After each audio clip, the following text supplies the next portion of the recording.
रस पाठ का ये पहला क्लास है और इसमें हम 1 से लेकर 10 तक के सभी प्रश्नों को देखेंगे जो किसी न किसी एग्जाम में पूछे हुए प्रश्न हैं। तो शुरुआत करते हैं अपने पहले क्वेश्चन के साथ और पहला क्वेश्चन स्क्रीन पे है। साहित्य में रस का अर्थ होता है। ठीक है, साहित्य में जो रस का अर्थ होता है उसका शुद्ध जो मीनिंग होती है वो आनंद की अनुभूति होती है। क्या होती है? आनंद की जो अनुभूति। जैसे मान लीजिए कोई आप साहित्य पढ़ रहे हैं, अगर उसको आप पढ़ने के बाद आनंद प्राप्त कर रहे हैं तो इसका मतलब है कि वो साहित्य में रस का भाव वहां उत्पन्न हो रहा है। तो सेंस जो डी ऑप्शन है उसको क्लियर कर रहा है, तो डी ऑप्शन आपका राइट हो जाएगा। दूसरे प्रश्न की बात कर ले तो रसो व शह, रसो व शह रस से संबंधित इस कथन का उल्लेख इनमें से किस ग्रंथ में हुआ है? देखिए ये इंपॉर्टेंट प्रश्न है, इसको आप चाहें तो इंपॉर्टेंट श्रेणी में रख सकते हैं। तो इसको आप अंडरलाइन करिएगा। रसो व शह किस वेद में, किस ग्रंथ में आपको मिलता है? तो ऋग्वेद में, अग्निपुराण में, तैत्तिरीय उपनिषद में या नाट्यशास्त्र में? तो इसका जो राइट ऑप्शन हो जाएगा वो हो जाएगा तैत्तिरीय उपनिषद में। क्या हो जाएगा? तैत्तिरीय उपनिषद। बात करें तीसरे प्रश्न की तो दिया है कि इसको थोड़ा समझने वाली बात है क्योंकि ये लंबा आपका शब्द है। इस शब्द को समझने के लिए आपको समय देना पड़ेगा। देखिए, विभावनानुभाव, विभावनानुभाव, व्यभिचारी, संयोग, संयोग, संयोगद्राश निष्पत्ति, ठीक है, को प्रतिपादित किया है। किसने किया है? दंडी ने, भरत मुनि ने, वामन ने या अभिनव गुप्त ने? तो इसका सही उत्तर हो जाएगा भरत मुनि ने। भरत मुनि ने अपने नाट्यशास्त्र में इस रस की व्याख्या करते हुए इसको व्यक्त किया है। तो इसको जरा आप ध्यान रखिएगा, ये इंपॉर्टेंट प्रश्न ये भी हो सकता है आपसे इतने बड़े शब्द को आपसे देके और पूछेगा किसने प्रतिपादित किया, तो भरत मुनि ने आप टिक करेंगे उसको। चौथे प्रश्न की बात कर लें और उससे पहले मैं फिर कहूंगा जो भी लोग चैनल पर नए हो या पहली बार आए हो चैनल को सब्सक्राइब करें, साथ ही बेल आइकन प्रेस करें और अपने सभी साथियों को इस क्लास शेयर करिए जो कहीं ना कहीं उस एग्जाम की तैयारी कर रहे हो जहां हिंदी का रोल बहुत बहुत ज्यादा उसमें अदा कर रहा हो। तो किस भाव की परिपक्व अवस्था को रस कहा जाता है?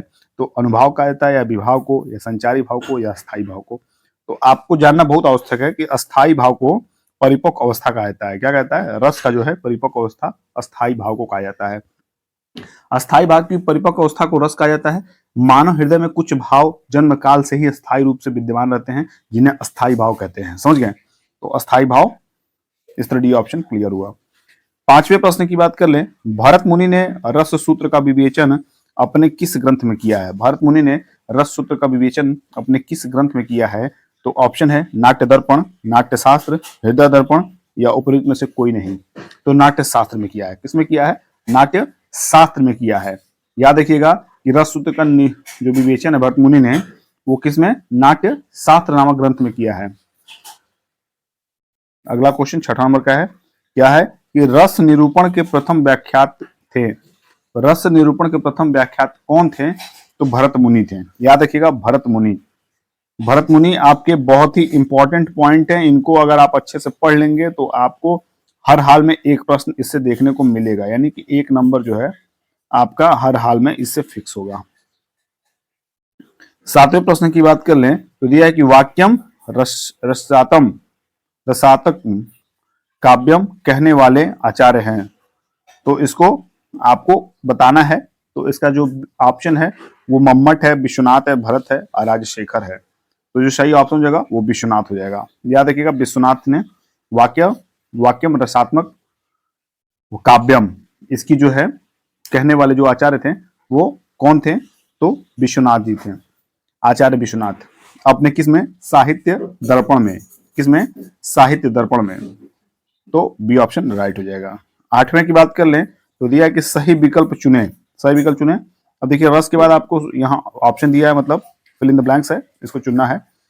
तो जो रस है वो इन चारों ऑप्शन में से क्या है उसको बताना है। विचार स्वरूप ब्रह्मा है, मूर्त स्वरूप ब्रह्मा है, आनंद स्वरूप ब्रह्मा है या आहार स्वरूप ब्रह्मा है? तो आनंद स्वरूप ब्रह्मा है। क्या है? आनंद स्वरूप ब्रह्मा है। काव्य को पढ़ने सुनने से उत्पन्न होने वाली आनंद की अनुभूति को ही रस कहा जाता है। यह आपको मैं पहले बता चुका हूं। तो आनंद स्वरूप ब्रह्मा है। तो इस तरह आपका जो सी ऑप्शन है राइट हो जाएगा। 9वें की बात कर लें तो दिया है कि भरत मुनि के अनुसार रसों की संख्या है। तो भरत मुनि के अनुसार रसों की संख्या कितनी है? तो भरत मुनि के अगर अकॉर्डिंग चलेंगे आप तो आपको 8 देना पड़ेगा। 8 कितना? 8। और कौन कौन से हैं वो मैं बता रहा हूं यहाँ पे। आपका पहला श्रृंगार हो जाएगा। क्या हो जाएगा? श्रृंगार। इसको आप नोट कर लीजिए। दूसरा क्या हो जाएगा आपका, दूसरा हो जाएगा हास्य। तीसरा आपका हो जाएगा रौद्र। चौथा आपका हो जाएगा करुण। पांचवा हो जाएगा आपका वीर। छठवां हो जाएगा अद्भुत। सातवां हो जाएगा विभत्स। और आखिरी यानी कि आठवां वो हो जाएगा भयानक। तो इस तरह भरत मुनि के हिसाब से यानी कि इनके अकॉर्डिंग 8 रसों की संख्या है। इस क्लास का आखिरी प्रश्न है 10वां प्रश्न, रस के कितने अंग हैं? तो रस के कितने अंग हैं? तो रस के जो अंग हैं वो 4 हैं। कौन कौन से? देखिए 4 हैं, तो कौन कौन से मैं उसको बता रहा हूं, नोट कर लीजिएगा आप। अस्थाई भाव, फिर आपका विभाव, फिर आपका अनुभाव, फिर संचारी भाव। अभी आपसे आगे जो है ऐसे प्रश्न आएंगे, संचारी भाव कितनी संख्या है, तो वो आपको 33। तो ऐसे सभी प्रश्नों को आपको ध्यान देना पड़ेगा। तो ये 4 भाव हैं, रस के जो अंग हैं, अनुभाव, इनको आप नोट कर लीजिए। और नेक्स्ट क्लास में मिलते हैं, और उसमें भी आपके 11 से लेकर 20 तक प्रश्नों को सॉल्व करेंगे वहां पे। तो तब तक के लिए तैयारी अपनी अच्छी करते रहिए, मिलते हैं क्लास में। तब तक के लिए बाय बाय, टेक केयर।